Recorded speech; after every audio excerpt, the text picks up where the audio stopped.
Akashvani Adilabad 100.2 FM మనస్సు నిండా. మట్టికి మనిషికి అవినాభావ సంబంధం ఉంది. అలాంటి మట్టితో తయారు చేసిన ఎన్నో రకాల వస్తువులు మనుషుల నిత్యావసరాల్లో భాగమై ఇంట్లో కూడా ఒక స్థానాన్ని సంపాదించుకుని ఉన్నాయి. అందులో నీళ్లు తాగే కుండ కావచ్చు, వంటకు ఉపయోగించే పాత్రలు కావచ్చు, లేదా పూజకు ఉపయోగించే దీపాలు కావచ్చు. ఇలా ఎన్నో రకాల మట్టి పాత్రలు ఆయా రూపాల్లో మన అవసరాన్ని తీరుస్తూ ఉన్నాయి.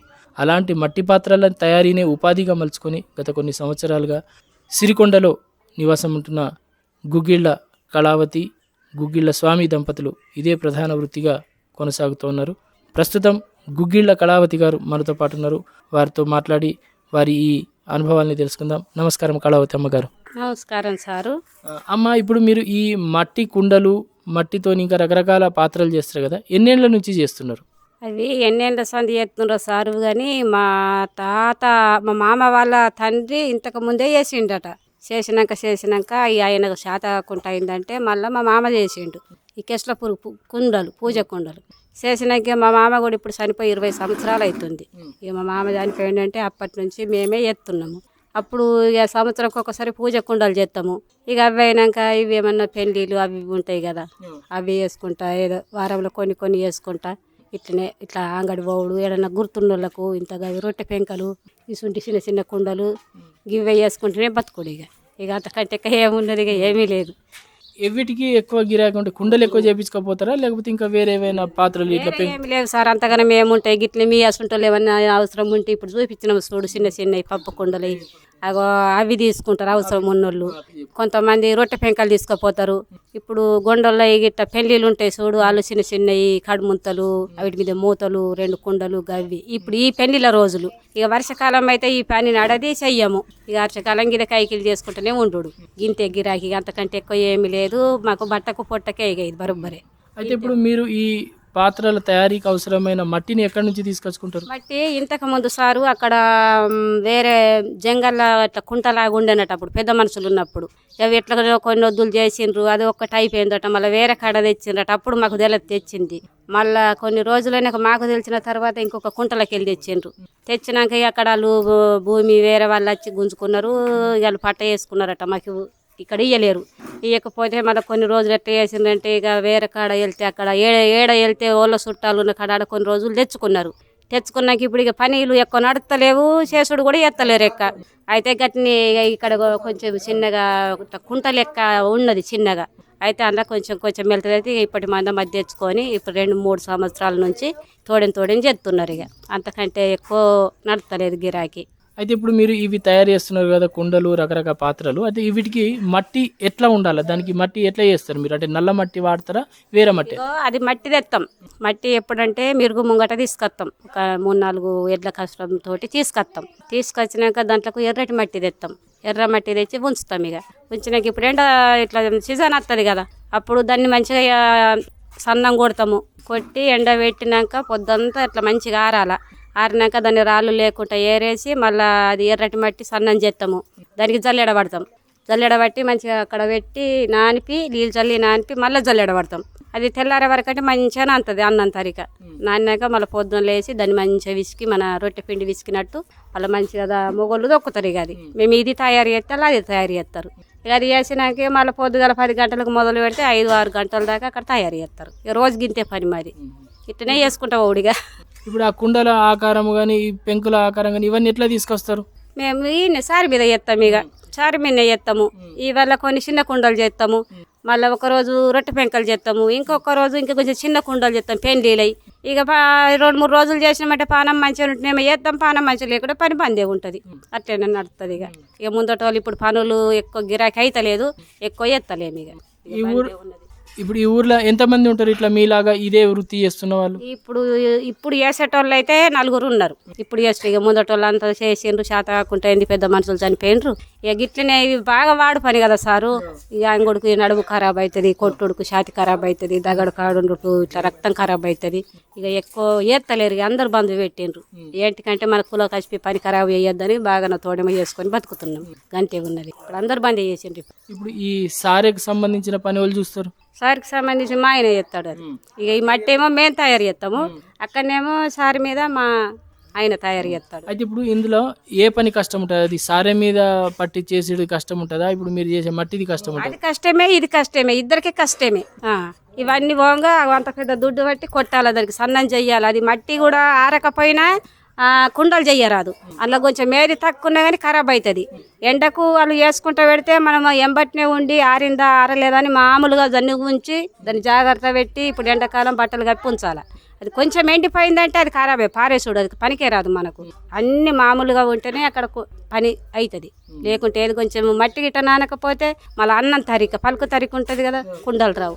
అన్ని కరెక్ట్ మంచిగా ఉంటేనే అక్కడ పని అవుతుంది, లేకుంటే కాదు. అయితే ఇప్పుడు మీ దగ్గర అన్ని నల్ల కుండలే ఎక్కువ ఉన్నాయి కదా, ఇప్పుడు ఎర్రటి చేయరు ఇక్కడ? అవి కూడా ఎర్రటి చేస్తాం, నల్లటి చేస్తాం. కానీ ఇక ముందేమో ఎర్రటి బాగా నల్లటి బాగా వేసిండ్రు. ఇప్పుడు మల్లటి ఎక్కువ ఎత్తలేరు, ఎట్టుకంటే బట్టలు ఖరాబ్ అవుతాయి మసితోటి. ఇప్పుడు నల్లటి కుండలు చేయాలంటే అక్కడ ఉన్న మసి అంతా తీసి ఇక్కడ పోయాల. ఇక అయితే ముందటోళ్ళ పానాలు మంచిగా ఉంటలేవు. ఎక్కువ ఏదో మన అంగడి మందము వాళ్ళని అవసరం ఉన్న వాళ్ళకి అర్రటి కావాలంటే అట్లా చేస్తున్నాము, లేకుంటే ఎర్రగానే చేస్తున్నాం ఎక్కంటే. ఇప్పుడు ఇక్కడ దగ్గరలో ఏ ఏ అంగళ్ళు ఉంటాయి, ఎక్కడెక్కడికి తీసుకుపోతారు? మేము ఎక్కడికి పోతారు సార్, ఇక్కడ ఒక సిరికొండలో ఒక అంగడి ఉన్నది, ఆడికి ఒక్కళ్ళు తీసుకుపోతారు. ఇచ్చోడలో ఒక అంగడి ఉన్నది, ఆడ మా ఊరికెళ్ళి ఒక్కళ్ళు తీసుకుపోతారు. ఒక ఇద్దరు ముగ్గురు ఉన్నారు, ఇద్దరు వెళ్ళిపోతారు. అంతే, మేము ఎక్కడ అంగళ్ళు పోము, ఒక్క అంగడి తప్పించి. ఇక అంగళ్ళు మత్తున్నాయి కానీ ఇక పోయేటోళ్ళు పోతారచ్చు, కానీ మేము పోము. ఇక అంటే ఎవరైనా కావాల్సిన వాళ్ళు మీ దగ్గరికి వచ్చి ఆర్డర్ ఇస్తారా? ఇక ఇప్పుడు మనకు గుర్తున్నోళ్ళు ఉంటే మనకు వస్తారు, ఇంకా వేరే వాళ్ళకి గుర్తున్నోళ్ళు ఉంటే వాళ్ళ తాటికి పోతారు. వాళ్ళకి మర్యాద మంచితనం ఉన్నదో వాళ్ళ తాటికి వచ్చి తీసుకుపోతారు, గంతే. ఇక మళ్ళీ వాళ్ళు రాని మనం ఎందుకు ఇస్తాం సార్, ఇయ్యం కదా. వాళ్ళు వచ్చి ఇది కావాలంటేనే చేసి ఇస్తాము. మొన్న వాళ్ళు వచ్చిండ్రా సార్ హైదరాబాద్కి వెళ్ళి, ఇవి కావాలని చెప్పిండ్రు. చెప్తే మొన్న చేసినాం, చేసి బట్టలో పెట్టి ఉంచినాము. ఇక ఇయ్యలు కావాలంటే కొంట ఇచ్చొచ్చిండు. అట్లా ఇక చెప్పకపోతే మేము ఎందుకు ఇస్తాము, ఇయ్యము. అయితే ఇప్పుడు పెళ్ళిళ్ళల్లో వాడే కూరాడు కుండలు, తర్వాత పూజలకు వాడే కుండలు, ఇట్లా రకరకాల చేస్తూ ఉంటారు కదా. ముఖ్యంగా మన ఆదిలాబాద్ జిల్లాలో ఇప్పుడు ఈ కేస్లాపూర్లో జరిగే నాగోబా జాతర అంటే మొత్తం రాష్ట్రం అంతటా పేరువైన జాతర. అయితే ఇక్కడ వాళ్ళు గిరిజనులు ఉపయోగించే పూజకు ఉపయోగించే ప్రతి కుండ, చిన్న కుండ, దాని మీద మూతతో సహా ఇక్కడ గుగ్గిళ్ళ స్వామి ఇంటోళ్ళు వాళ్ళ వంశం వాళ్ళే తయారు చేస్తారు అనేది పేరున్నది కదా. అది ఎన్నేళ్ల నుంచి మీరు చేస్తున్నారు? అవి చేసేటప్పుడు ఎట్లా చేస్తారు? అవి వేసేటప్పుడు అంటే ఇక వాళ్ళు ముందళ్ళు ఎట్లా వేసిండ్రో ఏమో కానీ సారు, సంక్రాంతి అమాస వస్తుంది. అమాస అయినాక నెల పొడుపు చూసి ఇడికి వస్తారు. ఇడికి వచ్చి ఇడ చెప్పి వేరే ఊరికి పోతారో, వాళ్ళు ఎక్కడ ఉంటారో వాళ్ళు పోతారు. పోయినాక ఇక మేము 20-25 రోజులు, ఇక 20-25 రోజులు చేస్తాం. చేసి 20-25 రోజులు చేసినాక రేపు ఎల్లుండి వస్తారనగా అప్పుడు మంచిగా బట్టి పెట్టి కథ వెంటనే అలాకి ఇచ్చేస్తాం పూజకు. పెద్ద పెద్ద బాణలు, మంచిగా ఇంత పెద్ద బాణలు, వీటికి మీదకి మూతలు, మళ్ళీ పూజ చేయడానికి నీళ్ళ కుండలు కావాలి కదా, అవి మాలేసిన 60-65 70-80 పడతాయి. మళ్ళీ వీటి మీద చిన్న చిన్న ఇంత కడుముంతలు ఉంటాయి. మళ్ళీ వీటికి దీపాలు ముట్టించేందుకు 150 దానికి దీపాలు ఇస్తాము. మళ్ళీ ఒకటి దేవుడు ఉండేటి కుండి ఇస్తాము, ఊదిబత్తీలు పెట్టేటి.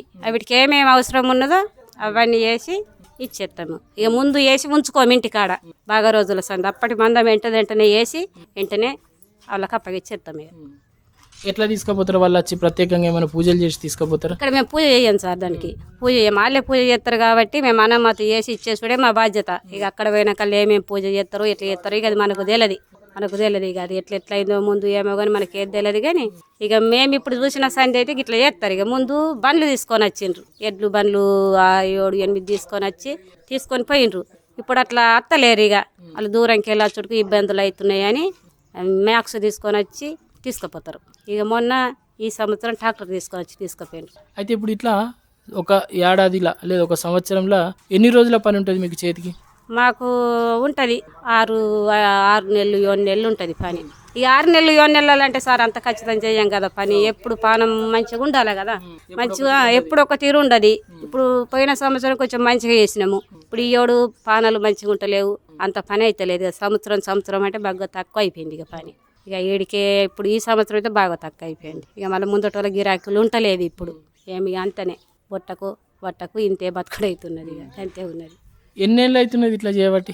అంటే ముందటి నుంచా మేము చేయబట్టి 30 సంవత్సరాలు అవుతుంది. మీరు వచ్చి 30 ఏళ్ళు, మళ్ళీ మీ మామ అంతకు ముందు వాళ్ళు ఇంకా ముందు వాళ్ళు ఎప్పటి నుంచి చేసారు. దేవుడు ఎప్పుడు పుట్టిండో అప్పుడు సంధి మా మామ వాళ్ళ తండ్రి చేసిండట. మా మామ వాళ్ళ తండ్రి చేసినాక ఇక మళ్ళీ మా మామ చేసిండు. మా మామ సాతైన మట్టుకు చేసిండు. ఇక మా మామకు శాత కాకుండా అయిందంటే ఇక ఇప్పుడు మేము చెప్తున్నాం. ఇప్పుడు దగ్గర దగ్గర 30 సంవత్సరాలు మేము చేయబట్టి మామ చనిపోయి 20 సంవత్సరాలు అవుతుంది. అంటే ఇప్పుడు ఒక 2-3 పీడియల నుంచి మీరు ఇదే వృత్తి చేసుకుంటా వస్తున్నారు. ఇదే చేస్తున్నాం. అప్పటి నుంచి ఇప్పటి వరకు ఇదే ఉన్నది. ఇక మా కాడికి చేసినాక ఇక తర్వాత ఎట్లన్నా వేయని కానీ ఇక మా పిల్లలు అయితే నేరలేదు, వాళ్ళకు నేర్పలేదు కూడా. ఎందుకు మరి మీ పిల్లలు ఆసక్తి చూపుతలేరు నేర్చుకుంటేందుకు? ఏమి చేస్తావు సారు, చేసి మాకే పానాలు మంచిగా ఉంటలేవు, ఎంత కణాలు చేస్తారు, ఏం దొరుకుతుంది? మేమే ఇంత కష్టపడుతున్నామంటే వాళ్ళని ఎందుకు ఇంత తిప్పలు పెట్టాలా మేము? ఎందుకు ఇంత తిప్పలు పెట్టాలా? మాకు ఏమి నెల రోజుల సంధి చేస్తే వాళ్ళు ఇచ్చినంతనే తీసుకుంటాం మేము. మాకు ఏమి ఇస్తుండ్రు, ఏమీ లేదు. ఇన్ని రోజులు చేయబట్టి ఏదన్నా మా పిల్లల కన్నా కానీ మేము ఇంత చేసిన దానికి ఏదో చిన్నగానో పెద్దగానే ఏమైనా ఇస్తారన్నట్టు ఆశపడ్డాం కానీ వాళ్ళు పట్టించుకుంటారు సారు. ఇక అందుకు మేమే ఇక సాతాయన మందం చేద్దాము, ఇక ఉండను. మనం ఖరాబ్ అయింది ఇక పిల్లల్ని కూడా ఎందుకు ఖరాబ్ చేయాలా అని. ఇప్పుడు మట్టి ఇబ్బంది ఉన్నది, కట్టెలు ఇబ్బంది ఉన్నాయి, అన్నిటికీ ఇబ్బంది ఉన్నది. ఇక అందుకోసం మనం పిల్లలు కూడా ఎత్తలేరు. ఇక మేమే సాతాయన మందం చేసి బంద్ చేసేస్తామని ఒప్పుకున్నాం. సరే, ఒక 2-3 పీడియల నుంచి వారసత్వంగా వస్తున్న ఈ కుల వృత్తిని మీరు కాపాడుకుంటూ చేసుకుంటూ కష్టం నష్టం అన్నీ ఓర్చుకుంటా చేసుకుంటా వచ్చిండ్రు.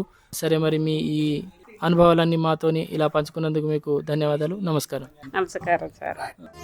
ఆకాశవాణి ఆదిలాబాద్ 100.2 FM మనస్సు నిండా.